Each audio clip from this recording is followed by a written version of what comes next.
Lu, que setores são os mais importantes aqui da estratégia e por quê? Vamos lá, Joe, pode passar aí o slide para o pessoal. Antes de falar, bom, já está aí na tela para vocês, revelada aí praticamente a resposta. Quem é seguidor raiz aqui do AGF vai conhecer este acrônimo, que é o BEST. Queria lembrar daquela pergunta que a gente fez no primeiro slide para vocês, né? Que era uma reflexão. Você viveria, né, para descobrir se a empresa é perene ou não, você viveria sem o produto ou serviço que essa empresa oferece? Então, se você refletiu e a resposta for não, eu não viveria, então essa empresa é perene. Aí você pode viver e falar, pô, Lu, então a Ambev é perene, eu não vivo sem a minha cerveja. Não, calma aí, essa foi uma demanda criada para você. Pô, Lu, mas hoje eu não vivo sem Netflix. Também é uma demanda criada para você. Né? Há cerca de 5, 6 anos atrás, você não sabia que precisava do Netflix. Né? O que a gente quer dizer com isso? Não viveria sem o produto ou o serviço. Se o Netflix falir amanhã, poxa, eu vou ficar muito chateada, mas tem diversas outras opções. Tem o Disney Plus, Paramount Plus, não sei o que lá Plus, Amazon Prime, blá blá blá Prime, HBO, enfim, milhares de opções, tá? Então, se o Netflix falha amanhã, ninguém vai ficar desesperado aí. A mesma coisa a Ambev, você tem outras opções de não só de cerveja, mas outras opções de bebida.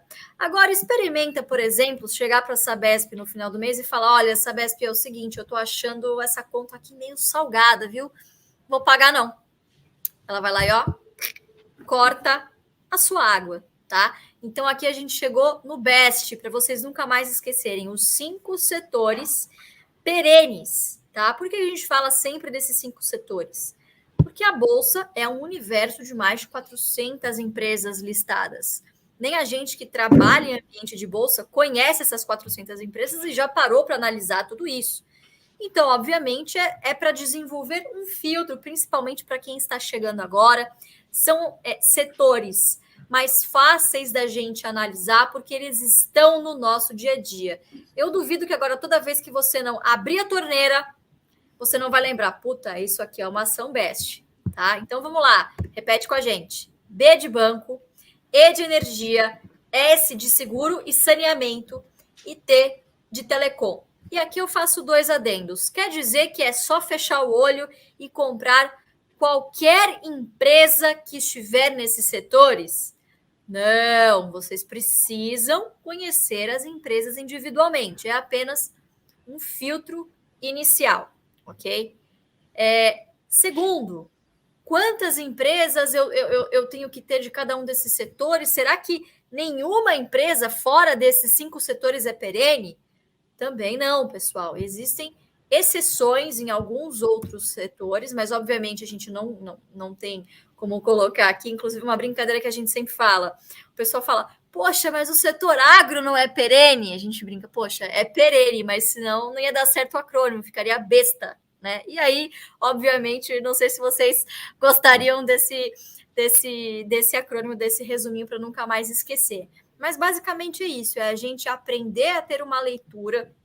Eu vou dizer para vocês, investir em bolsa de valores, pessoal, a coisa mais importante que tem é conhecer o business, conhecer o que a empresa faz, tá? Tem gente que eu aposto que tem empresa de energia, mas não entende como é o mecanismo do setor, tá? Mesma coisa o saneamento. Então, procurem se aprofundar, principalmente no site de RI. Ali tem tanto conteúdo, tá? Tanto que às vezes é até um pouquinho, você não sabe por onde começar. Mas faz o seguinte: começa pelo o que a empresa faz, nossa história, ou enfim, nossos produtos. Se vocês não entendem o que essas empresas fazem, vai ser muito difícil de vocês seguirem um raciocínio e chegar eventualmente em uma conclusão se essa empresa é para comprar ou não. Tanto que para a gente, pessoal, a gente só chega na análise do dividend yield no final, tá? O dividend yield, ele vai dizer para mim se essa boa empresa é um bom investimento. São coisas muito diferentes. Você pode ter uma excelente empresa que você adora, que você conhece, mas que ela tá cara. Então, ela não é um bom investimento necessariamente neste momento, tá? Então, São algumas pequenas nuances que é muito importante que vocês compreendam aqui, tá? E indo direto ao ponto, como que a gente fala, então, no final das contas? Bom, legal, essa empresa é bonita, distribui dividendo, é perene, consolidada no mercado, barreira de entrada, fluxo de caixa bombando, consegue reinvestir, consegue me pagar bons dividendos. E agora, tá caro ou tá barato? E aí sim, a gente usa o nosso filtro de dividend yield mínimo de 6% ao ano, tá? Esse número 6% ao ano foi um parâmetro que o Barsi escolheu lá atrás, no início da estratégia, acabou não mudando mais para que esse parâmetro não fosse perdido ao longo dos anos, ok? E outra coisa importante, esse número ele não se associa com a Selic, com inflação, com nada disso. Por quê? Justamente em períodos de inflação que a gente consegue ver que as empresas que estão listadas na Bolsa, pessoal, conseguem repassar, elas são líderes de mercado, lembrem-se disso. Pega a fatura aí da sua conta de energia, vê que tarifa que tá bandeira vermelha. Eles estão passando os custos da inflação na receita. E, amigo, você não tem o que fazer, você vai ter que pagar esse boleto no final do mês. Então, as ações, eles são considerados bons investimentos em períodos inflacionários. Só que o que acaba acontecendo também neste mesmo período? Se a inflação sobe, a taxa de juros precisa subir para equalizar essa situação, para tentar frear a inflação. E aí muitos investidores acabam fazendo a conta. Bom, para que eu vou ficar na Bolsa tomando um risco de 6% ao ano em dividendo se eu posso conseguir 7% aqui na Selic? Tá? Então, façam essa pergunta a vocês mesmos. O que é mais arriscado? Já falamos no episódio 1. Você emprestar para o governo, emprestar para os bancos, porque é isso que você faz quando você vai para a poupança, quando você vai para a renda fixa e quando você vai para o título direto, ou você prefere investir, ser sócio de boas empresas, que é o que o governo faz, inclusive. Tá? Então, a gente acha menos arriscado investir em boas empresas que paguem bons dividendos a bons preços. Então, dito isso, a gente coloca lá 6% como uma métrica anual. Tá? Lembrando, pessoal, que não é garantido que vocês tenham esses 6% ao ano. Em 2020, muitas empresas tiveram que, por questões emergenciais, não pagar 6%, né? E mesmo assim a gente não vendeu, a gente continuou comprando. Por quê? No longo prazo, a ideia é que a sua rentabilidade mínima por ano, quando você olha historicamente, seja de 6%.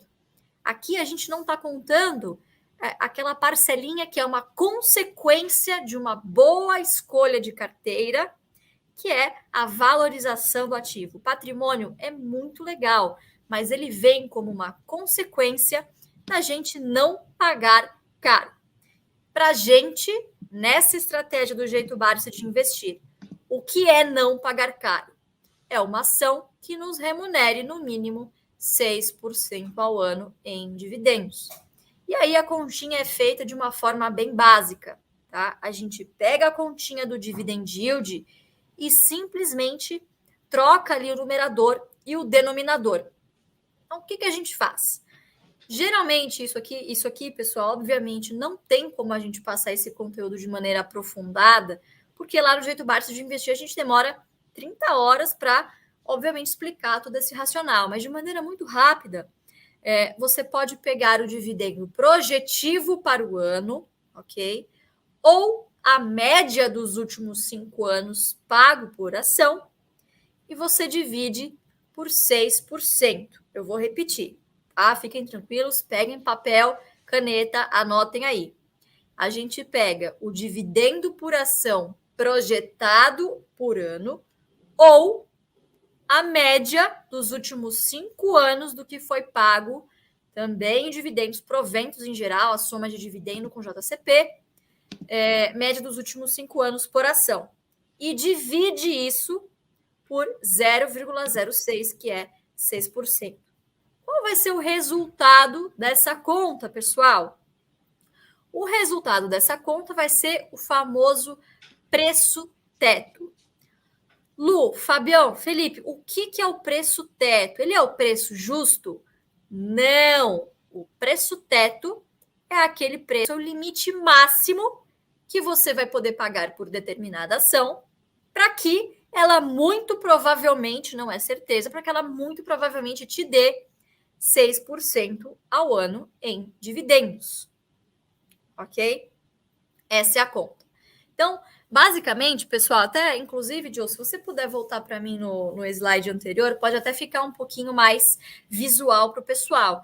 Nesse exemplo aqui, ó, R$15. Percebam que o yield é de 6,7%. Então, quer dizer, para essa empresa que paga R$1 de dividendo, o preço teto ele é muito próximo desses R$15. Sendo um pouquinho mais específico, ele seria de R$16,66. Por quê?